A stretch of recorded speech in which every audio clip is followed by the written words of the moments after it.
なんで最近千代と一緒に。わかった。ロリコンか。ヒュー。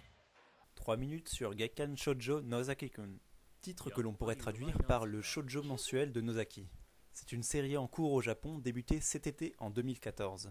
Il s'agit de l'adaptation du manga du même nom créé par Izumi Tsubaki, connu pour être le mangaka d'Ore-sama Teacher, publié chez nous sous le titre de Fight Girl.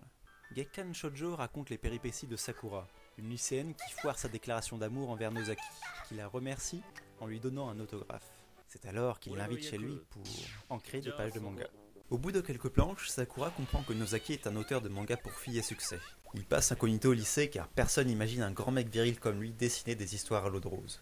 Il partage donc ce secret avec les quelques personnes du lycée qui lui donnent un coup de main, dont désormais Sakura qui est membre d'un club d'art plastique. On découvre au fur et à mesure les différents personnages qui aident Nozaki à réaliser son manga, et celles dont il s'inspire pour créer ses personnages, car il est incapable d'en imaginer un nouveau sans modèle.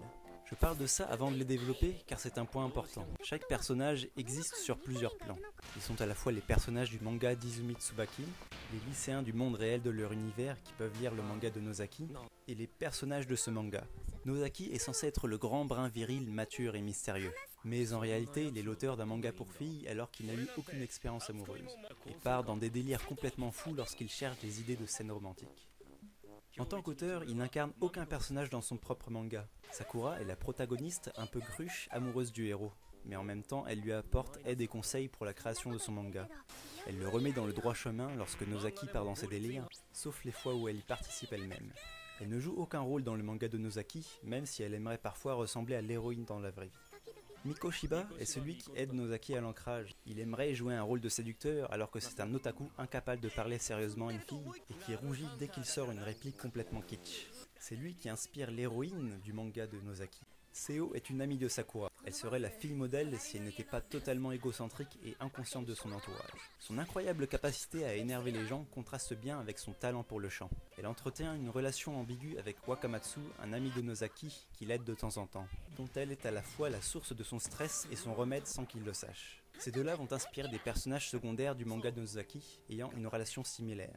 Sauf que Seo se trouve être le garçon rebelle énervant et Wakamatsu la fille sensible et qui finit par avoir des sentiments pour lui. Kashima aurait pu être le garçon le plus populaire du lycée s'il n'était pas une fille. Cette lycéenne à l'allure androgyne aime jouer les princes auprès des filles. Cela correspond à son rôle dans le club de théâtre où elle joue exclusivement ce genre de personnage. Elle semble avoir un certain intérêt pour Ori, le responsable du club qui l'a recruté après avoir immédiatement perçu son talent. Ce dernier s'occupe aussi des paysages et décors dans le manga de Nozaki. Il s'énerve facilement contre Kashima quand elle fait des conneries, mais en même temps il tient beaucoup à ce qu'elle apporte au théâtre. Ils n'ont pas vraiment de personnage équivalent dans le manga de Nozaki, mais Kashima inspire en partie son héros. Au niveau des doubleurs, on a de tout. Entre celui de Nozaki, Yuichi Nakamura, qui est une voix très prolifique, et celle de Sakura, Ari Ozawa, qui tient ici son premier rôle principal. Parmi eux, je retiendrai la voix de Kashima, Mai Nakahara, qui a doublé une variété de personnages assez étonnantes.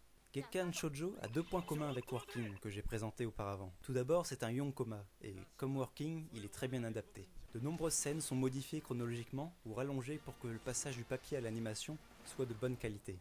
Ensuite, son gros point fort vient des personnages qui vivent plusieurs petites histoires plutôt qu'un tronc commun. Gekkan Shoujo s'inscrit dans la lignée des mangas shoujo sans en être un. Là où Oran High School Host Club pousse les clichés des mangas pour filles à l'extrême pour un effet comique, cette série va les inverser pour obtenir le même effet d'une façon à la fois originale et réussie.